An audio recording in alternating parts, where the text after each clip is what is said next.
ये हम इंडिया में 2026 में स्टॉक मार्केट का ट्रेंड मुझे कैसा दिखाई दे रहा है उसके बारे में बात करते हैं, जिसमें मैं कार्ड निकाल चुकी हूँ ऑलरेडी, क्योंकि मुझे काफ़ी डेप्थ में रिसर्च करनी पड़ी इन कार्ड्स के ऊपर। अच्छे से समझना पड़ा, जिसके लिए मुझे वक्त चाहिए था। तो यहाँ पे मुझे दिखाई दे रहा है, अगर हम इंडिया के स्टॉक मार्केट के ट्रेंड के बारे में बात करें तो बहुत मिक्स्ड और उतार चढ़ाव वाला मेरे को ये पूरा का पूरा मार्केट दिखाई दे रहा है, जिसमें आप देखेंगे कि अप्रैल के महीने में लोगों को थोड़ी सी होप्स मिल सकती है, शॉर्ट टर्म गेन्स हो सकते हैं। आपको लोगों को ज़्यादा यहाँ पे इमोशंस में आके लोग ज़्यादा मुझे यहाँ पे इन्वेस्टमेंट करते हुए दिखाई दे रहे हैं, थोड़ा सा यहाँ पे शॉर्ट टर्म गेन्स की तरफ जाएंगे। अगर हम मे के मंथ के बारे में बात करें तो यहाँ पे किंग ऑफ कप्स का कार्ड है, जो मुझे ये दिखा रहा है कि लोग जो बहुत ही सोच समझ के इन्वेस्टमेंट करना पसंद करते हैं वो बहुत मिच्योरली, पैनिक कम होगा, मिच्योर डिसीजन मेकिंग स्लो की ज़्यादा दिखाई दे रही है। मार्केट रिलेटिवली यहाँ पे स्टेबल दिख रही है, मुझे बैलेंस भी दिखाई दे रही है। साथ में अगर हम बात करें जून मंथ की, तो जून में मुझे यहाँ पे स्लो डाउन दिख रहा है, अपॉर्चुनिटीज होंगी लेकिन लोग ध्यान नहीं देंगे, तो स्टैग्नेशन दिखाई दे रही है, कंसोलिडेशन फेज यहाँ पे मुझे दिख रहा है। चलिए इंडिया के इकोनॉमिक ट्रेंड के बारे में बात कर लेते हैं, जो कि मुझे बहुत ज़्यादा मिला जुला दिखाई दे रहा है, और आप लोग इसको ध्यान से सुनिएगा, आपको बहुत हेल्प देने वाला है। जहाँ पे मुझे ये दिखाई दे रहा है कि अप्रैल और मई का मंथ है, धीरे धीरे इन्वेस्टमेंट करने वाला, जिसमें आपको अप्रैल के महीने में शॉर्ट टर्म गेन्स हो सकते हैं।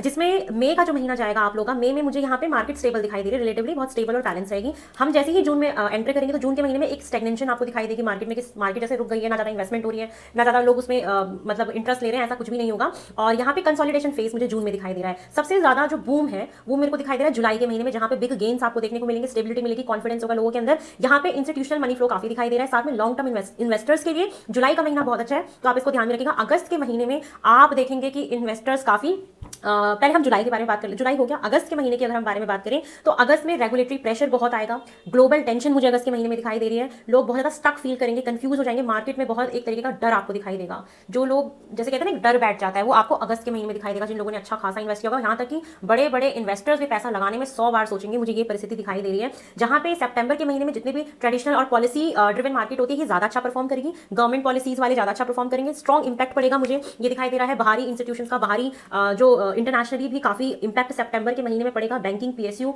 ये सारी चीजें मुझे सितंबर के महीने के लिए दिखाई दे रही है। स्टेबल और कंजर्वेटिव ग्रोथ है सितंबर के महीने में। अब सितंबर के बाद जो स्थिति आती है काफी भयावह मुझे दिखाई दे रही है, जहां पे फेक चीजें दिखाई देंगी, बहुत सारे स्टॉक मार्केट्स में चीजें बंद होंगी, बहुत सारे नए आएंगे, पुरानी चीजें जाएंगी, ठीक है, गलत डिसीजंस लोग ले सकते हैं, जो कि मुझे दिखाई दे रहा है अक्टूबर, नवंबर, दिसंबर, ये तो मेजर एकदम क्रैश होने वाला टाइम मुझे दिखाई दे रहा है, जहां पे मार्केट में अचानक से डिप, सडन डिप आपको दिसंबर के महीने में दिखाई देगा, और आपको विजिबल लॉसेस दिखाई देंगे। ट्रस्ट मी, दिसंबर का महीना आपको एक्चुअल मार्केट में दिखाई देगा कि लोगों को मेजर लॉस हो रहे हैं, मार्केट में क्रैश हो चुकी है, लोग पैनिक में इतना ज्यादा आ सकते हैं। और आप देखोगे नवंबर के महीने में लोग पैनिक में आके अपने सारे के सारे शेयर्स को बेच रहे हैं, कभी कुछ कर रहे हैं, एक तरीके का डर, पैनिक, ये सारी चीजें हैं। तो आपको जो दिखाई दे रहा है मुझे समय जुलाई तक फिर भी चीजें मुझे ठीक दिख रही हैं, लेकिन जैसे ही अगस्त का टाइम पीरियड आ रहा है उसके बाद चीजें बहुत खराब होते हुए मुझे दिखाई दे रही हैं। तो बहुत सोच समझ के आप इस चीज को ध्यान में रखें। अग्रेसिव मूव बहुत ज्यादा होने वाला है नवंबर के महीने में, लोग सडनली कुछ बेचेंगे, खरीदेंगे, लोग डरेंगे, ये सारी चीजें हैं। करेक्शन मुझे यहाँ पे दिखाई दे रही है कि यहाँ पे करेक्शन आएगा स्टॉक मार्केट में। जो रिस्की फेज है वो अगस्त, अक्टूबर, नवंबर, दिसंबर, ये मुझे रिस्की फेजेस दिखाई दे रहे हैं मार्केट के। और ओवरऑल ट्रेंड मुझे मिक्स दिखाई दे रहा है। ईयर का बेस्ट फेज मुझे जुलाई का महीना दिखाई दे रहा है, जहां पे मेजर गेन्स होंगे। सबसे अगर हम देखा जाए बैंकिंग और फाइनेंस डिपार्टमेंट जो है वो मई में, और अगर हम देखें सितंबर के कार्ड्स को कंबाइन करके तो ये सेक्टर सबसे स्टेबल लग रहा है मुझे। जो बैंकिंग डिपार्टमेंट है, बैंकिंग, फाइनेंस, ये सबसे स्टेबल है। जैसे पीएसयू बैंक्स हो गए, ट्रेडिशनल बैंकिंग स्ट्रॉन्ग है, और पॉलिसी सपोर्ट भी मिलेगा, ठीक है। तो बेस्ट होल्डिंग सेक्टर जो है लॉन्ग टर्म में वो सेफ है, ठीक है। सिप जो है वो ग्रेजुअल बाइंग यहाँ पे बेस्ट रहेगा। आप अगर एसआईपी पे लगाते हैं तो ये ग्रेजुअली आप इसको लेते हैं तो ये ठीक रहेगा। आईटी सेक्टर में कंफ्यूजन दिखाई दे रहा है, रिजल्ट्स एवरेज ही रह सकते हैं, फेक चीजें या किसी चीज का हाइप क्रिएट हो सकता है। अगर हम आईटी डिपार्टमेंट की बात करें, आईटी सेक्टर के बारे में बात करें, इंफ्रास्ट्रक्चर में मैं देख रही हूँ कि बूम आने वाला है। सबसे ज्यादा जो आपको बूम मिलेगा वो जुलाई के महीने मिलेगा, जो कि इंफ्रास्ट्रक्चर में आएगा, क्योंकि बहुत ही पेंटिकल का कार्ड आया है। जो इंफ्रास्ट्रक्चर के सबसे बूम टाइम पीरियड रहेगा जुलाई का।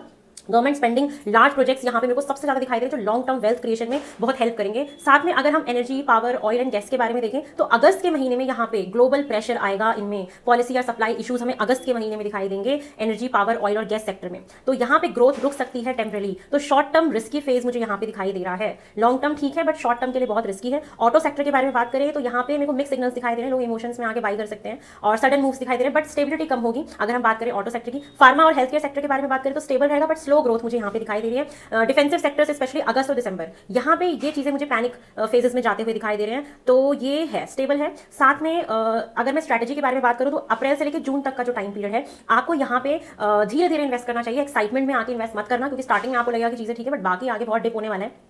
जुलाई गोल्डन मंथ रहेगा जिसमें हैवी प्रॉफिट्स होंगे और पार्शियल बुकिंग का टाइम दिख रहा है, मार्केट एकदम पीक जोन पे होगी अपने, ओवर कॉन्फिडेंस लेकिन आपको अवॉइड करना है। अगस्त से अक्टूबर में कंफ्यूजन, डर, ट्रैप, ये सारी चीजें होंगी। नई इन्वेस्टमेंट कम करनी है आपको इस वक्त, कैश होल्ड करके रखना है अपने हाथ में, स्मार्ट मूव करना है एकदम। नवंबर में बहुत ज्यादा अप एंड डाउन ये चीजें दिखाई देंगी, ट्रेडिंग अपॉर्चुनिटीज दिखेंगी, लॉन्ग टर्म इन्वेस्टमेंट बहुत रिस्की है इस महीने। दिसंबर में करेक्शन होगा, बहुत सारे नुकसान दिख रहे हैं, फ्रेश एंट्री भी बहुत सारी दिखाई दे रही है, बेस्ट डिप यहीं पे मिल सकता है आपको दिसंबर के महीने में। तो ये है मेरी तरफ से आप लोग के लिए 2026 में इकोनॉमिकली मेरे को स्टॉक मार्केट का ट्रेंड कैसा दिखाई दे रहा है। आप इसको जरूर सुनिएगा और आपको जरूर ये देखिएगा कि आपको हेल्प मिलेगी इस रीडिंग से। चलिए बहुत जल्दी नई रीडिंग में मिलते हैं। हर हर महादेव, ओम नमः शिवाय।